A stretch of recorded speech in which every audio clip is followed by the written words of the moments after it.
Aloha, Your Excellencies, distinguished delegates, ladies and gentlemen. Today I stand before you as a singular representative of all island nations. I am honored to represent those who continue to fight as stewards of this planet. As a native Hawaiian, born to a mother from Iowa, I have seen how one place can be oblivious to another. The issues facing an island can feel so far removed from that place that is landlocked in the middle of our country. However, with a foothold in two worlds, I quickly began to see how a problem for one will soon become a problem for all. As a human family, through innovation and creativity, we have elevated ourselves and perceivably stand as the most powerful beings on earth. Yet our ego, our fear, and our relentless drive for profits have made us the only species willing to force disharmony with the natural balance of our world. We are the living consequence of forgotten traditions. We suffer a collective amnesia of a truth that was once understood, the truth that to cause irreversible damage to the earth is to bring the same unto ourselves. We, the island nations, and all coastal communities are the front lines in this environmental crisis. The oceans are in a state of emergency. Entire marine ecosystems are vanishing with the warming of the seas. And as the waste of the world empties into our waters, we face the devastating crisis of plastic pollution. We are a disease that is infecting our planet. From the atmosphere to the abyssal zone, we are polluted. It is a known fact that the great garbage patch floating in the Pacific is larger than the country of France. Even at the depths of the Mariana Trench, we are discovering nanoplastics. And shockingly, there are more plastic particles in the ocean than the stars in the Milky Way. It is shameful. Yet the greatest threat to small island developing states is the fact that entire islands are drowning into the sea due to the enormous volume of emissions generated by the first world countries.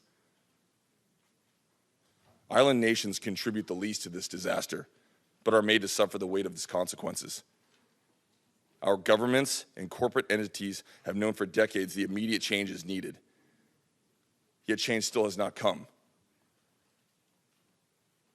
And when the front line is gone, we are doomed. There is no undoing. If you continue to watch, unsympathetic to the issues of island nations, this realization will soon come. That you stood by and witnessed the world cross the critical tipping point, ushering the death of our planet. 69 of the 100 richest entities in the world are corporations. They are not governments. Obviously, it is not naive to believe that one does not influence the other. But we are watching, and the people will hold our governments and corporate powers accountable for the destruction you are allowing to our environment. 3 years ago in Paris, the world stood united and vowed to keep the Earth below 1.5 degrees of warming. We pledged to hold ourselves to a higher standard and to do what is right. I'm standing here today because I am ashamed that not all of our leaders have honored this agreement. Delegates, I ask you now, do we still stand in unity for this cause? Do you intend to honor the commitments for betterment of mankind?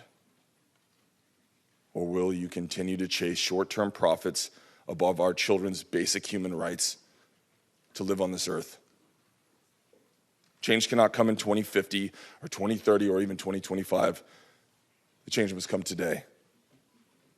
We can no longer afford the luxury of half-assing it as we willingly force ourselves beyond the threshold of no return. As a human species, we need the earth to survive.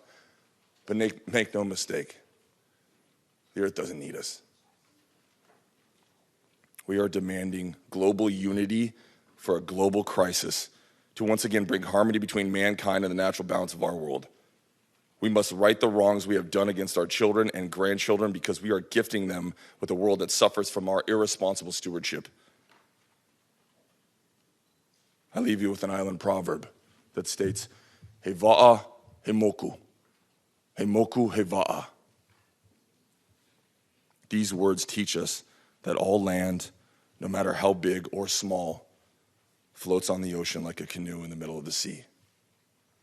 And that our planet is nothing more than an island floating amongst an ocean of stars.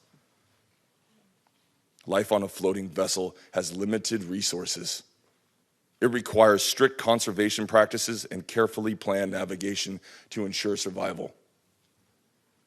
We must work together as a global community to best steer our canoe in the right direction, the direction of a healthy and abundant future on Earth that we call home. Mahalo nui loa. Please join us, the Samoa Pathway, in unified commitment to protect and heal the planet. This is for all of us. Aloha. Kukiai Mauna!